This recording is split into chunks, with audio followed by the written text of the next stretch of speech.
What's going on? Kyle here.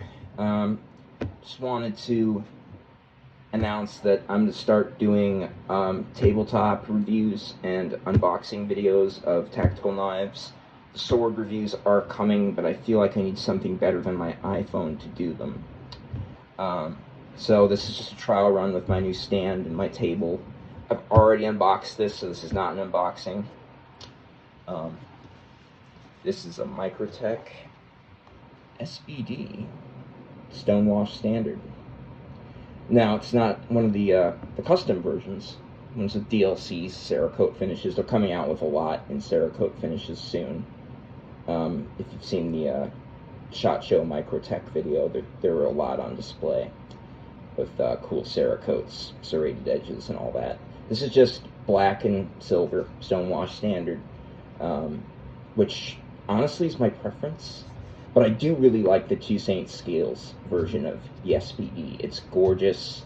There's a mirror polished one on Southern Edge right now that I'm just drooling over, but there's no way I'm ever going to be able to afford that. I wouldn't want to use it if I got it because it's $4,000. So.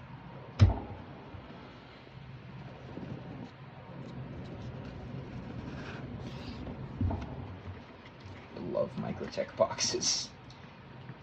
Feels like you're opening a chest in Zelda every time you open them.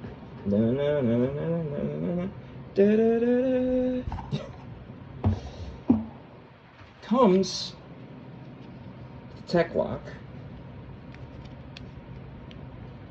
You know, everyone knows the tech lock. You know, it's great if you're wearing something on your belt.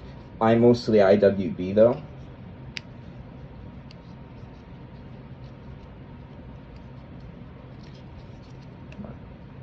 It's locked.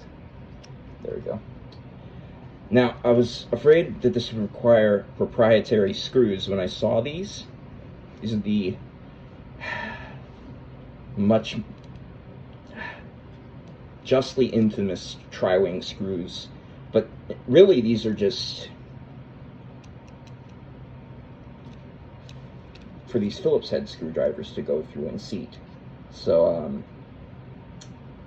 it was very easy to take it off the carbon fiber Bolteron sheath, and fortunately I prefer IWB carry for most fixed blades.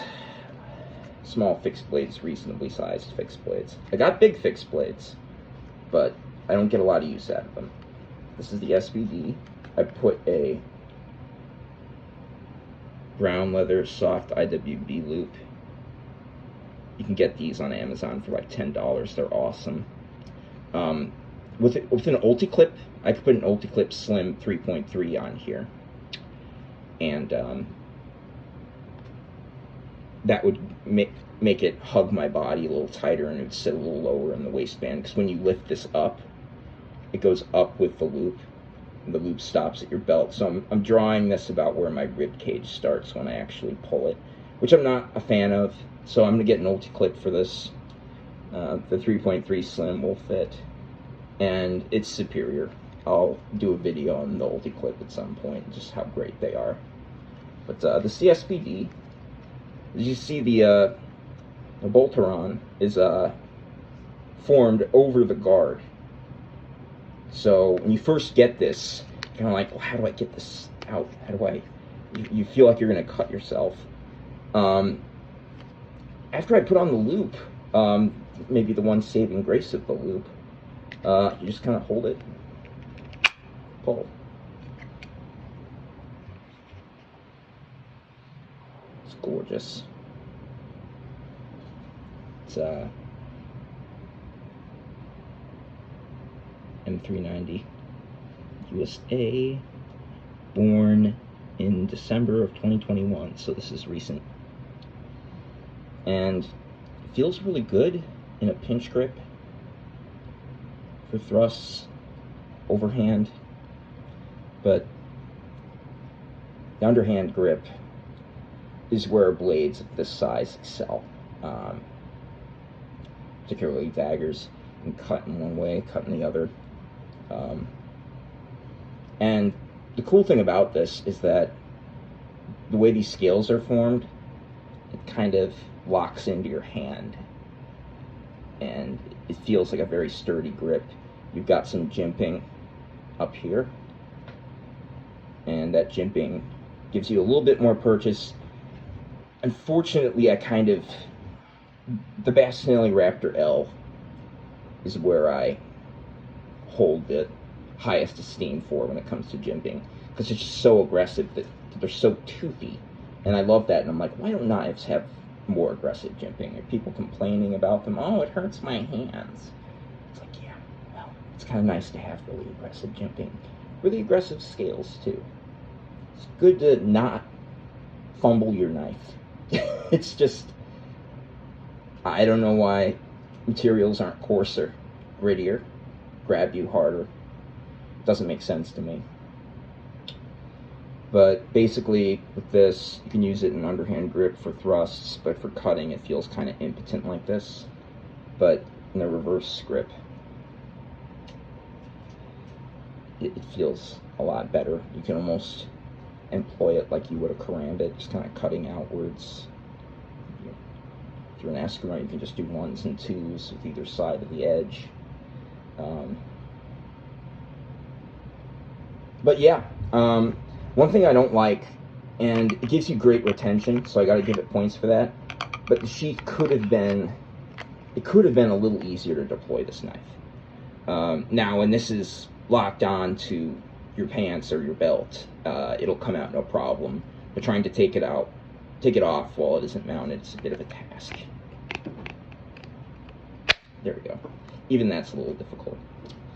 But yeah, high marks for the SBD, and it's a really stellar, reasonably sized, double-edged knife. Let's take it out one more time.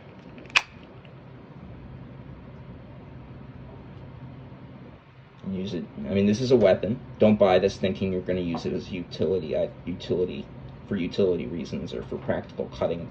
That's not what this is for. This is a weapon.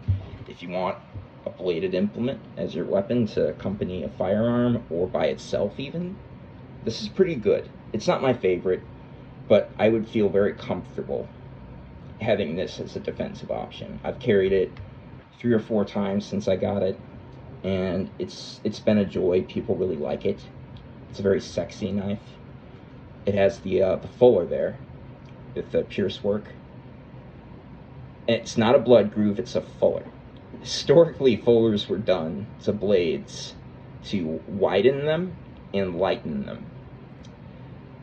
On a blade like this, it's really just aesthetic. It does not reduce the suction and allow you to retrieve your blade easier. It does nothing for that. Retrieving a blade when you stab somebody isn't that hard, actually, especially if you have really good sharp edges. But you don't need an extra method for an extra design and implementation to remove a blade from somebody. You just stick it in and it comes out. It just comes out if it's sharp. So just to put that to rest, if you Google what is a fuller, it's not going to tell you, oh, it releases the suction, because it doesn't. This is aesthetic, and it looks really cool, and I approve. But this is just an aesthetic flair. I appreciate it, but it doesn't do anything functional to the knife. You have the Borka Blades logo here. And I think that about wraps it up. I should have 2 more knives coming to review this month, and next month there'll probably be another 2 or 3. This wasn't a true unboxing. I'd already handled and carried this for some time before I just had the box, and it was relatively new. And I just wanted to test out this iPhone stand. If there's any knives in particular, I'm really into high-end fixed blades. If there's any knives in particular you'd like to see, and you'd be curious about how it carries, how it looks, how functional is it, is it or is it not quality, questions like that, Let me know. I will look into, anything put in the comments, and that'll do it.